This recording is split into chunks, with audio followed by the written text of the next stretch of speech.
할렐루야, 오늘도 좋은 날입니다. 잠언 29장 1절에서 14절 하루 묵상입니다.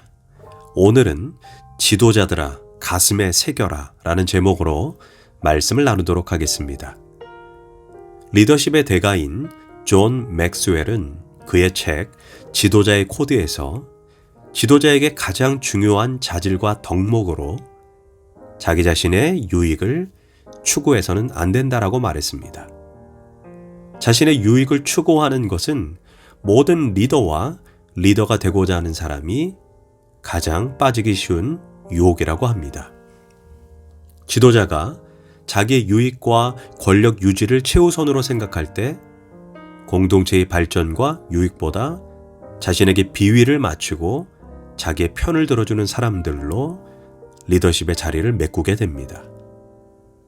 그로 인해 공동체가 겪고 있는 실제적인 문제를 잘 감지하지 못하게 되고 정작 어떤 리더십을 발휘해야 하는지도 알지 못하게 됩니다.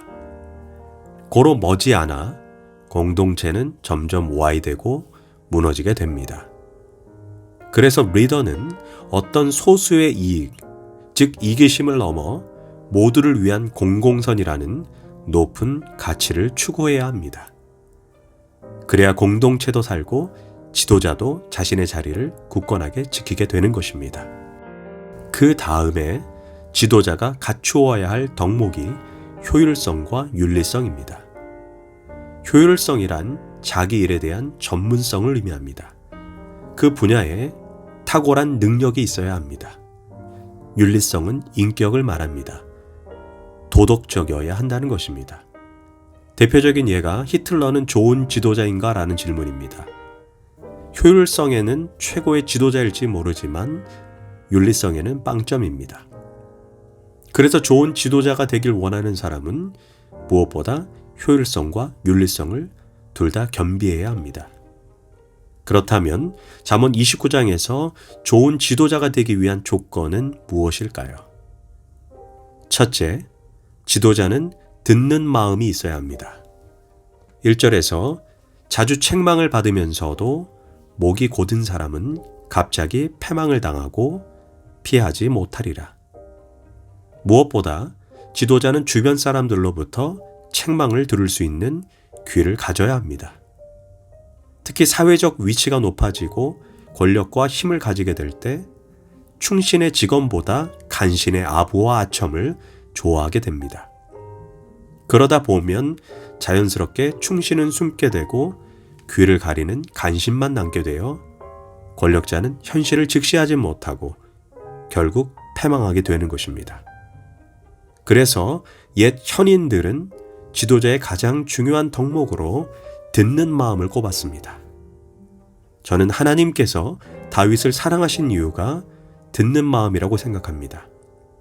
다윗도 인간의 연약함을 가지고 있기에 자기 부하의 아내를 취하고 그것도 모자라 그 남편을 사지로 몰아넣는 치명적인 실수를 저질렀습니다. 그런데 어느 날 선지자 나단이 많은 사람이 모인 자리에서 이런 말을 합니다. 왕이여, 어느 마을에 큰 부자가 있었는데 그에게 갑자기 손님이 찾아왔습니다. 그런데 그 부자는 자기의 많은 양떼를 그대로 두고 가난한 이웃에 그것도 한 마리밖에 없는 양을 빼앗아서 손님을 대접했습니다. 그 양은 가난한 사람의 재산 전부였는데도 말입니다.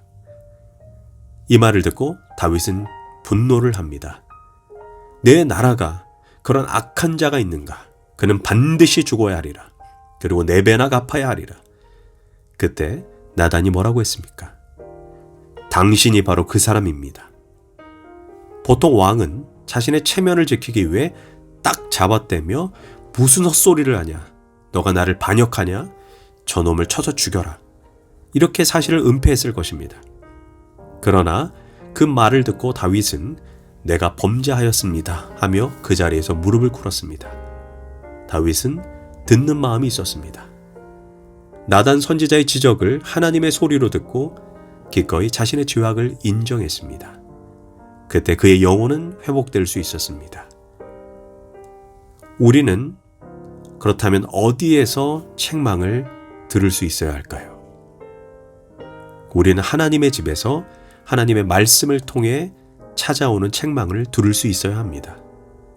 세상은 내 귀에 듣기 좋은 소리만 하지만 교회에서는 하나님이 나를 책망하십니다. 그 책망의 소리를 들을 때 우리를 사랑하시는 하나님이 내게 다시 한 번의 기회를 주시는구나, 아멘 하고 수용할 수 있어야 합니다. 그런데 책망을 받고도 목이 곧으면 어떻게 될까요? 망하는 것입니다. 그런데 갑자기 망하는 것일까요? 그렇지 않습니다. 이미 책망을 통해 경고하고 고칠 기회를 주었는데 그것을 다 거부했기 때문에 갑자기 패망하는 것처럼 느끼는 것입니다. 우리의 몸도 병들기 전에 수천 번의 사인이 있습니다.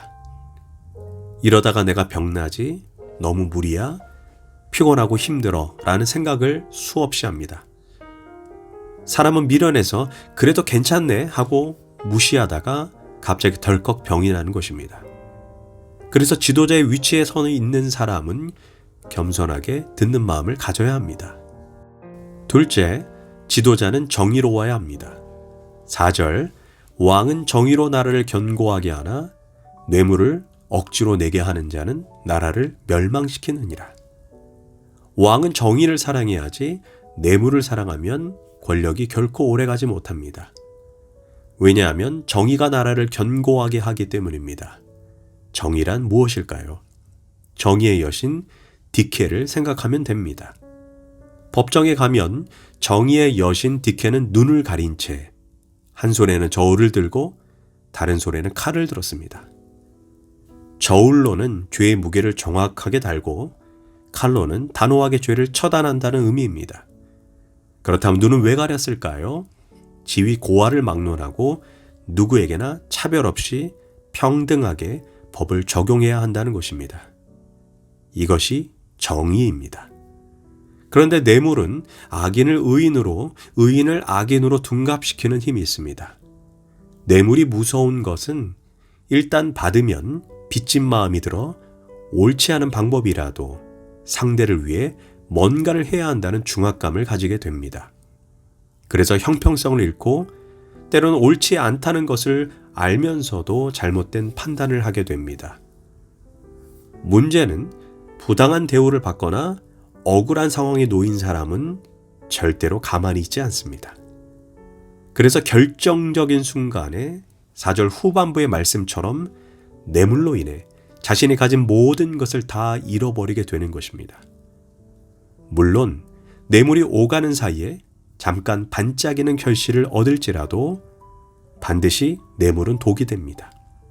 그래서 지도자는 매사에 부자나 가난한 사람 모두에게 정의롭고 공정해야 공동체가 올바르게 서고 자신의 위치가 견고하게 되는 것입니다.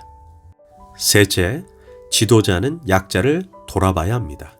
13절, 가난한 자와 포악한 자가 섞여 살거니와 여호와께서는 그 모두의 눈에 빛을 주시느니라. 세상에는 강자와 약자, 갑과 을이 존재합니다. 세상은 강자를 존중하고 약자를 무시합니다. 그러나 하나님은 부자라고 더 높게 보지 않고 가난하다고 무시하지 않습니다. 또한 반대로 출애굽기 23장 3절에서 무작정 가난한 사람의 송사라고 해서 치우쳐서 무작정 두둔해서도 안 된다라고 말합니다. 이 말의 본뜻은 가난한 자들이 잘못이 없는데도 억울한 일을 당하게 해서는 절대 안 된다라는 표현입니다. 곧 판결에서 무전유죄, 유전무죄라는 말이 백성들의 입에 회자되지 않게 해야 합니다. 백성들은 이와 같이 치우침이 없이 바른 재판을 하는 왕을 존경할 것입니다. 하지만 지도자는 공정하고 공의로운 재판을 넘어 가난한 자를 불쌍히 여기고 돌봐주어야 합니다.